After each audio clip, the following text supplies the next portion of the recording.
दोस्तों, हमारे भारत में ऐसे सैकड़ों प्राचीन भव्य मंदिर मौजूद हैं जो अपने बेमिसाल स्ट्रक्चर और खूबसूरती से आज की मॉडर्न इंजीनियरिंग और साइंस को भी हैरान करके रख देते हैं। और उन्हीं में से एक है कोणार्क सूर्य मंदिर, जिसे भारत के सबसे रहस्यमय मंदिरों में शुमार किया जाता है। दरअसल इस मंदिर से जुड़े ऐसे कई रहस्य हैं जिनके जवाबों की खोज अभी भी की जा रही है। बताया जाता है कि किसी समय इस मंदिर के शीर्ष पर एक स्पेशल किस्म की विशालाकार चुंबक लगी होती थी, जिससे मंदिर में मौजूद सूर्य देव की मूर्ति हर समय हवा में लटकी रहती थी। ऐसे में सवाल उठता है कि आज से सैकड़ों साल पहले इस मंदिर को आखिर किस तरह से बनाया गया होगा, और क्या वजह है कि इस मंदिर का मेन गेट पिछले 118 सालों से बंद पड़ा हुआ है। इस मंदिर के बारे में इसी तरह की और भी बहुत सी रहस्यमयी बातें हम आज की हमारी इस वीडियो में बताने वाले हैं। तो चलिए अब इस वीडियो को शुरू करते हैं। दोस्तों, कोणार्क मंदिर भारत के उड़ीसा राज्य में पुरी शहर से 35 किलोमीटर की दूरी पर कोणार्क नाम के एक टाउन के अंदर स्थित है। बताया जाता है कि इस मंदिर को पूर्वी गंगवंश के राजा नरसिंह देव प्रथम के द्वारा सन 1250 ईस्वी के आसपास बनवाया गया था। राजा नरसिंह देव ने ये मंदिर भगवान सूर्य देव को समर्पित करके बनवाया था, जिसमें सूर्य देवता की एक विशाल और भव्य मूर्ति स्थापित की गई थी। यहाँ तक कि इस मंदिर की संरचना भी सूर्य देव के रथ की तरह की गई है। दरअसल हिंदू धर्म में सूर्य देव को पूरे ब्रह्मांड के जीवन का स्रोत कहा जाता है, और माना जाता है कि सूर्य देव आकाश में एक रथ पर सवार होकर यात्रा करते हैं, जिसको 7 बेहद ताकतवर घोड़े खींचते हैं।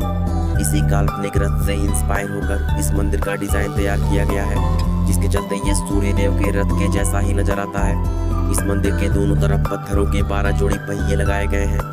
साथ ही 7 घोड़े इस मंदिर के आगे की तरफ इस तरह से बनाए गए हैं कि उन्हें देखकर लगता है मानो वो मंदिर को खींचकर आगे ले जा रहे हों। मंदिर के दोनों तरफ बने ये पहिए सुंदर होने के साथ ही प्राचीन भारतीय इंजीनियरिंग का एक बेहतरीन नमूना भी है। दरअसल ये 12 पहिए साल के 12 महीनों को दर्शाते हैं, और इन पहियों की मदद से समय का सही अंदाजा लगाया जा सकता है। असल में ये पहिए एक ऐसे सनडायल का काम करते हैं जो सिर्फ घंटे ही नहीं बल्कि मिनट और सेकंड्स तक का समय बताते हैं। अब जाहिर सी बात है, उस समय घड़ियां तो थी नहीं, इसलिए लोग इन पहियों को देखकर ही समय का पता लगाते थे। इसके अलावा इस मंदिर का रुख भी इस तरह से है कि सुबह की पहली किरण सीधा मंदिर के प्रवेश द्वार पर पड़ती है, जो दिखने में वाकई एक अद्भुत दृश्य नजर आता है। इस मंदिर की दीवारों पर नक्काशी और मूर्तिकला का भी बेहतरीन काम देखने को मिलता है, और यहाँ बनाए गए हर एक स्कल्पचर का अपना एक अलग मीनिंग है। जैसे इस स्कल्पचर को ही देख लीजिए, जिसमें ऊपर की तरफ शेर, उसके नीचे हाथी और उनके नीचे इंसान दबा हुआ नजर आ रहा है।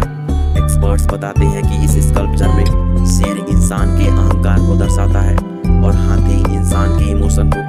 तो इस तरह इस मूर्ति का मतलब ये निकल कर आता है कि इंसान अपने छोटे अहंकार की वजह से बनी इमोशंस में कैद होकर जिंदगी भर फंसा रह जाता है। यानी अपने अहंकार पर काबू पाकर ही कोई मनुष्य सही मायनों में इंसान बन सकता है।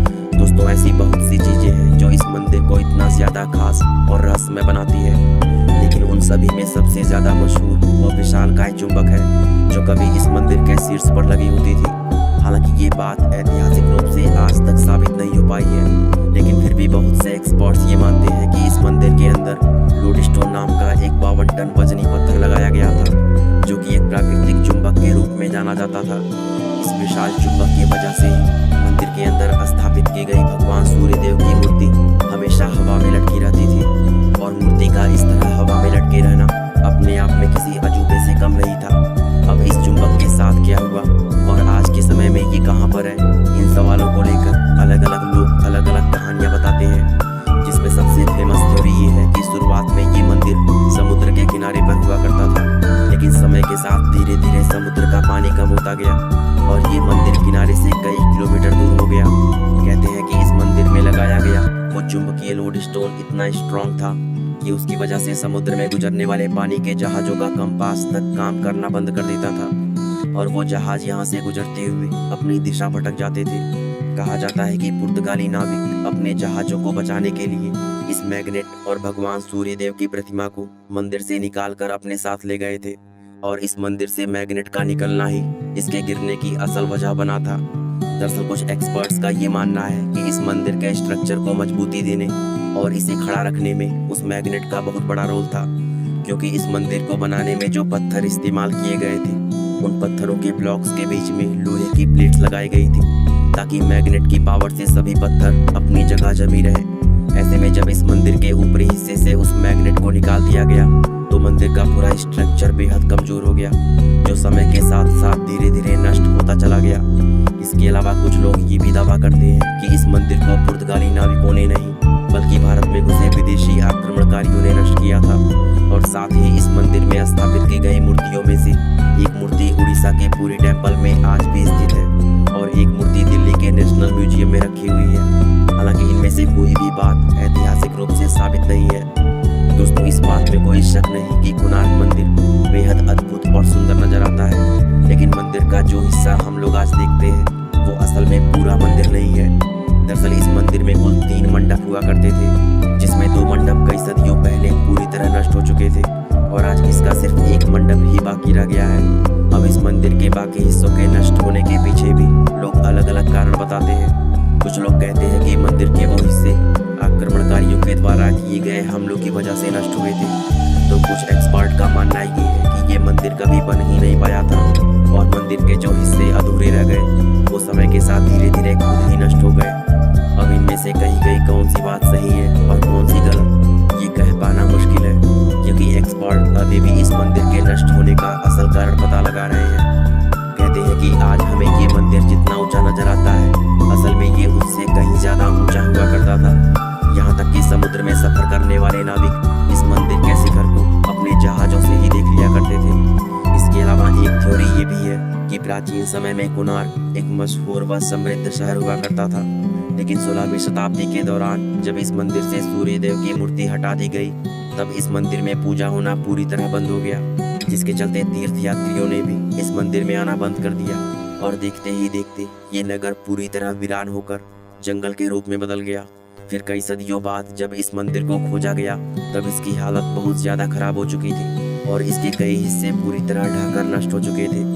आज के समय की बात करें तो इस मंदिर का सिर्फ एक ही मंडप बाकी रह गया है, जिसको इस मंदिर का प्रधान मंडप माना जाता है। लेकिन हैरानी की बात यह है कि इस मंडप के अंदर जाने के सभी रास्ते आज से 118 साल पहले पूरी तरह सील कर दिए गए थे, जो आज भी उसी तरह बंद पड़े हुए हैं। अब ऐसे में सवाल ये उठता है कि आखिर इतना समय बीत जाने के बाद इस मंदिर का दरवाजा आज तक खुला क्यों नहीं गया। दोस्तों, ये चीज इस मंदिर को और भी ज्यादा रहस्यमय बनाती है और इस दरवाजे के बंद होने को लेकर लोग तरह तरह की अंधविश्वासी बातें भी करते हैं। हालांकि इसको बंद करने के पीछे ये तर्क दिया जाता है कि 19वीं शताब्दी का अंत होते होते इस मंदिर का आखिरी मंडप भी कमजोर होकर गिरने की कगार पर पहुंच गया था और इसको गिरने से बचाने के लिए साल 1903 में उस समय के गवर्नर जॉन वुडबर्न ने इस मंदिर के अंदर रेत भरवाकर इसके सभी दरवाजों को सील करवा दिया था। इसके बाद ना जाने कितनी बार इस मंदिर के मुख्य दरवाजे को खोलने की बात की गई, लेकिन हर बार अलग अलग वजहों से इस दरवाजे के खोलने को टाला जाता रहा। यहाँ तक कि इसी तरह आज 118 साल बीत चुके हैं, लेकिन अभी भी ये दरवाजा उसी तरह बंद पड़ा हुआ है। ऐसे में लोगों के मन में ये सवाल आता है कि क्या इस दरवाजे को सच में मंदिर को गिरने से बचाने के लिए बंद किया गया था, या फिर इसके बंद किए जाने के पीछे कोई और भी बड़ा रहस्य छिपा है। खैर, इन सवालों का जवाब हम लोगों को तभी मिलेगा जब इस दरवाजे को खोला जाएगा। बाकी दोस्तों, आज के लिए बस इतना ही। वीडियो अच्छा लगा तो लाइक, शेयर और चैनल को सब्सक्राइब करना बिल्कुल ना भूलें। आप अपने मनपसंद टॉपिक का सजेशन हमें कमेंट बॉक्स में